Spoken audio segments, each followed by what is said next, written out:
U.S. First Lady Dr. Jill Biden is calling for urgent upscaling of interventions to the hunger situation in the country, which she says has reached dire levels. Speaking on the final day of her three-day tour, she called for an immediate rescue mission to hungry children and women in drought-stricken counties. The First Lady was in Kajiado County today, assessing the damage done by the drought so far.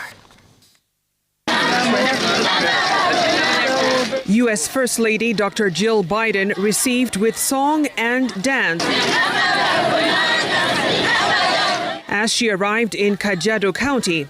However, the celebration of her presence short-lived as she came face-to-face with the dire situation on the ground. So you can see, the United States is providing 70% of the budget, the money that's coming into this region. But we cannot be the only ones. We need to have other countries join us in this global effort to help these people of the region. And unfortunately, there's the war in Ukraine, there's the earthquake in Turkey. There are a lot of competing interests, but obviously here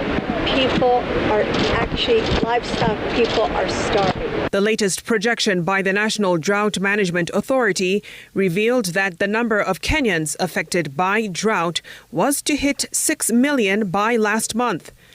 This is the fifth failed rainy season that has seen the drought situation remain critical in 20 of the 23 arid and semi-arid land counties, Kajiado being one of them. Previously, we were only having about 100,000 people having problem of food. Now it has gone up to close to 500,000, close to 50% of the entire county population, and that is dire.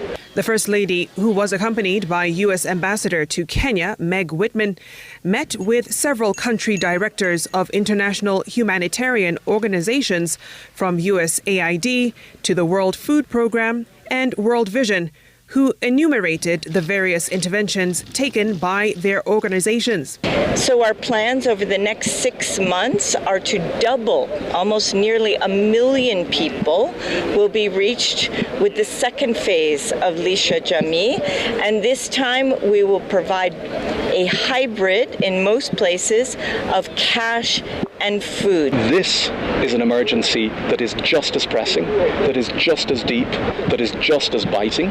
And if we don't act now, we will have a catastrophe on our hands. In 2023, there are 1.2 million people in Kenya in what we call IPC4. IPC4 is a technical name, but you can just translate it as emergency. Before her departure, Dr. Biden spared a moment to sit down with a group of Maasai women under a tree to hear firsthand their experiences on nutrition, maternal health, and empowerment initiatives. This was part of her commitment to take the stories of Kenyan women back to the United States with her.